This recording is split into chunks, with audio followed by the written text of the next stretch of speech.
Persaingan mobil listrik di Indonesia semakin ramai seiring meningkatnya minat masyarakat terhadap kendaraan berbasis baterai. Kondisi ini mendorong Xpeng untuk mengkaji penambahan model baru di pasar nasional.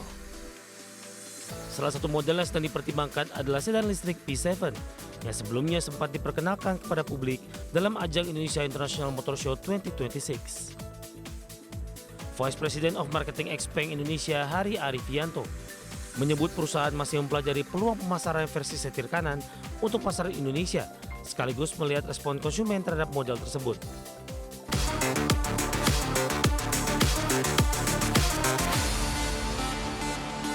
Pemirsa, produsen mobil listrik asal China, Xpeng, mempertimbangkan menambah model baru di pasar Indonesia. Salah satu yang dikaji adalah sedan listrik P7 setelah perusahaan saat ini memasarkan model X9 dan G6. Persaingan mobil listrik di Indonesia semakin ramai seiring meningkatnya minat masyarakat terhadap kendaraan berbasis baterai. Kondisi ini mendorong Xpeng untuk mengkaji penambahan model baru di pasar nasional. Salah satu model yang sedang dipertimbangkan adalah sedan listrik P7 yang sebelumnya sempat diperkenalkan kepada publik dalam ajang Indonesia International Motor Show 2026. Vice President of Marketing Xpeng Indonesia Hari Arifianto menyebut perusahaan masih mempelajari peluang pemasaran versi setir kanan untuk pasar Indonesia, sekaligus melihat respon konsumen terhadap model tersebut. Meski demikian, perusahaan juga mempertimbangkan karakter pasar otomotif Indonesia yang masih didominasi kendaraan berjenis SUV dan MPV. Kedua segmen tersebut menyumbang sekitar 60% dari total penjualan mobil di dalam negeri. Xpeng menegaskan akan berhati-hati dalam menentukan model yang akan diluncurkan di Indonesia, mengingat pasar produksi terbatas dan perlunya menyesuaikan produk dengan karakter pasar lokal. Berbagai sumber ada Exchange.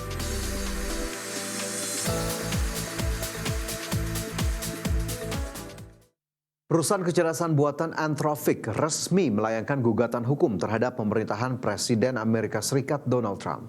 Pengembang chatbot Claude ini menuduh pemerintah melakukan tindakan pembalasan setelah perusahaan menolak penggunaan model AI mereka untuk tujuan persenjataan dan pengawasan massal. Perusahaan kecerdasan buatan Anthropic resmi melayangkan gugatan hukum terhadap pemerintahan Presiden Amerika Serikat Donald Trump. Gugatan setebal 48 halaman diajukan Anthropic di Pengadilan Federal San Francisco sebagai respon atas penetapan perusahaan sebagai resiko rantai pasokan keamanan nasional. Anthropic menegaskan bahwa label tersebut merupakan bentuk intimidasi karena perusahaan bersikeras pada prinsip pengembangan AI yang aman bagi umat manusia. Perusahaan menyatakan bahwa penolakan untuk mengizinkan teknologi mereka digunakan dalam senjata otonom dan pengawasan massal justru berujung pada tindakan diskriminatif dari otoritas federal.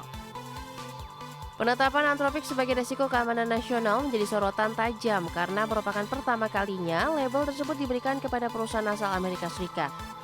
Sebelumnya label ini hanya diperuntukkan bagi organisasi dari negara musuh seperti raksasa teknologi Tiongkok Huawei.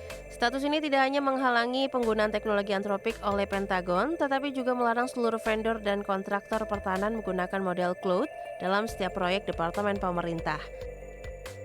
Dalam dokumen gugatannya, Anthropic menuntut pembatalan penetapan tersebut karena dianggap merusak nilai ekonomi perusahaan swasta dengan pertumbuhan tercepat di dunia.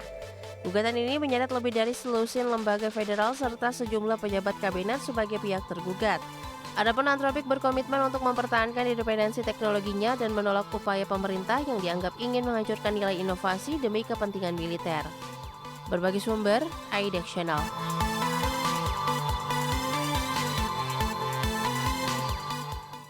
Perusahaan teknologi China Meizu dikabarkan mempertimbangkan menghentikan produksi smartphone di tengah ketatnya persaingan dan kenaikan biaya komponen.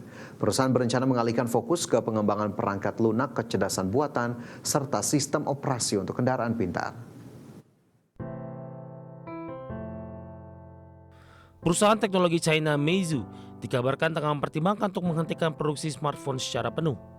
Langkah ini menandai perubahan strategi besar bagi perusahaan yang sebelumnya sempat menyatakan akan keluar dari bisnis ponsel pada 2024, namun kemudian kembali merilis perangkat baru. Meizu menghadapi persaingan yang sangat ketat di pasar smartphone China.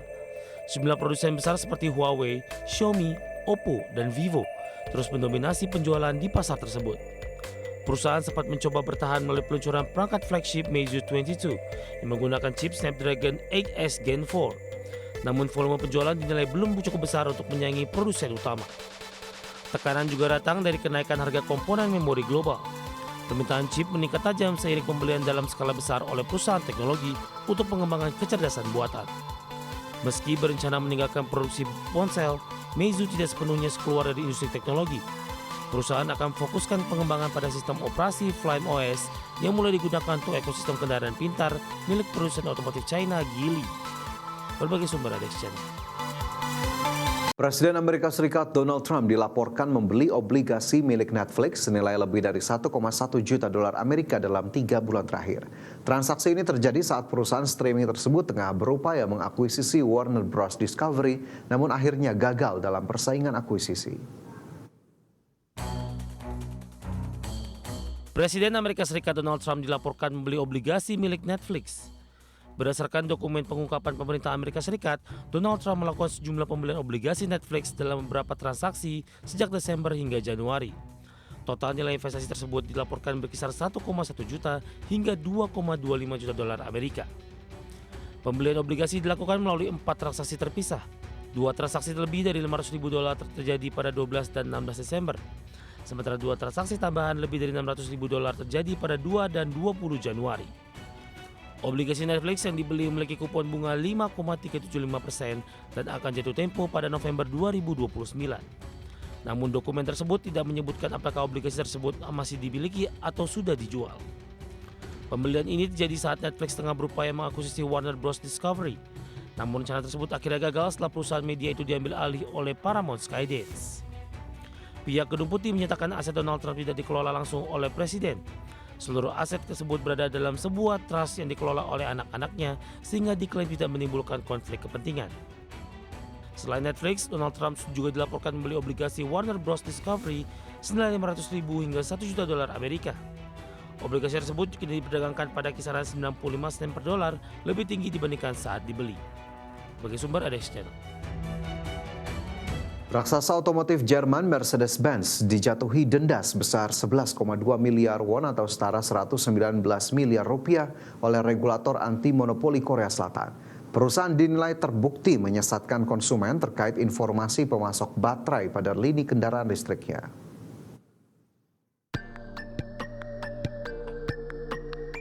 Komisi Perdagangan Adil Korea atau FTC menyatakan bahwa Mercedes-Benz secara sengaja menyeratkan seluruh lini kendaraan listrik EQE dan EQS menggunakan baterai dari raksasa Tiongkok CATL.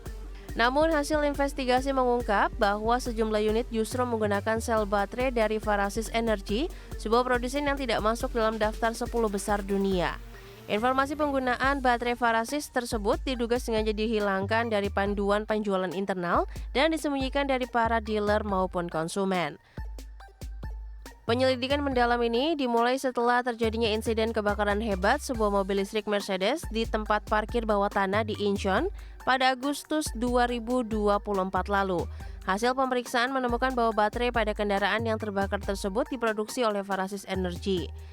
FTC mencatat sekitar 3.000 kendaraan dengan baterai Farasis telah terjual antara Juni 2023 hingga Agustus 2024 dengan total nilai penjualan mencapai 281 miliar won.